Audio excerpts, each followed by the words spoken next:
Welcome to YOYO TV. టీబీజేపీలో త్వరలో సంస్థాగత మార్పులు జరగనున్నాయా అంటే అవుననే సమాధానం వినిపిస్తోంది.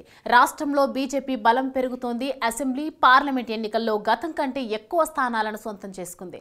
దీంతో వచ్చే ఎన్నికల్లో అధికారమే లక్ష్యంగా అడుగులు వేస్తోంది.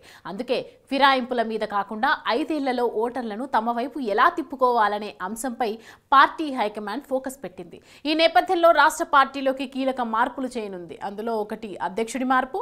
కిషన్ రెడ్డి ప్లేస్లోకి కొత్త బాస్ వస్తారనే ప్రచారం గత 2 నెలల నుంచి ప్రచారం జరుగుతోంది. అయితే ఇందుకు కసరత్తు ఢిల్లీలో రాష్ట్ర అధ్యక్షుడి మార్పుపై కసరత్తు జరుగుతోంది. అంతా అనుకున్నట్లు జరిగితే ఈ నెలాఖరుకే కొత్త సారథికి పగ్గాలు అప్పగించే ఛాన్స్ ఉంది.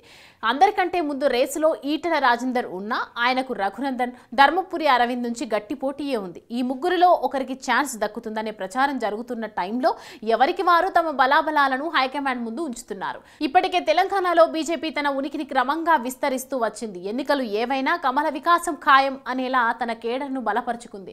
ఈ క్రమంలోనే రాష్ట్రానికి ఒక బలమైన దిశానిర్దేశం చేసే నాయకుడు ఉండాలని భావిస్తోంది. అయితే కొత్త జాతీయ అధ్యక్షుడి నియామకం ఆలస్యం అవుతుండటంతో పలు రాష్ట్రాల్లో అధ్యక్షుల మార్పుపై హైకమాండ్ దృష్టి పెట్టినట్లు తెలుస్తోంది.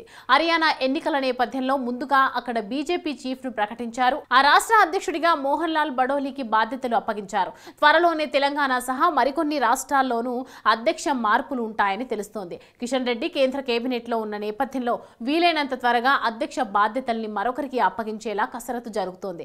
గతంలో బండి సంజయ్ కు ఇచ్చిన తరుణంలో తిరిగి ఆయనకే అధ్యక్షుడి పగ్గాలు అప్పగిస్తారన్న చర్చ ఓ వర్గంలో జరుగుతోంది. అయితే ఆయనకు కూడా రాష్ట్ర అధ్యక్షునిగా పదవి దక్కే అవకాశాలు కనిపించడం లేదు. దీనికి కారణం ఆయనను కూడా కేంద్ర హోంశాఖ సహాయ మంత్రి పదవి వరించడమే. దీంతో ఇక మిగిలింది ఈటెల, ధర్మపురి అరవింద్, రఘునందన్. ఈ ముగ్గురిలో ఈటెలకు అవకాశాలు అధికంగా ఉండటానికి కారణం రాష్ట్రంలో సీనియర్ నేత, బీఆర్ఎస్ లో ఉండి అక్కడి పరిస్థితులు, కేసీఆర్ వ్యూహాలు బాగా తెలిసిన వ్యక్తి కావడంతో ఆయనకే రాష్ట్ర అధ్యక్షుడి పదవి దక్కుతుందని ఎవరికి వారు లెక్కలు వేసుకుంటున్నారు. ఏదేమైనా మరో 20 రోజుల్లో తెలంగాణ రాష్ట్ర బీజేపీ కొత్త రథ సారథి ఎవరనే ఉత్కంఠకు తెర తొలగనుంది.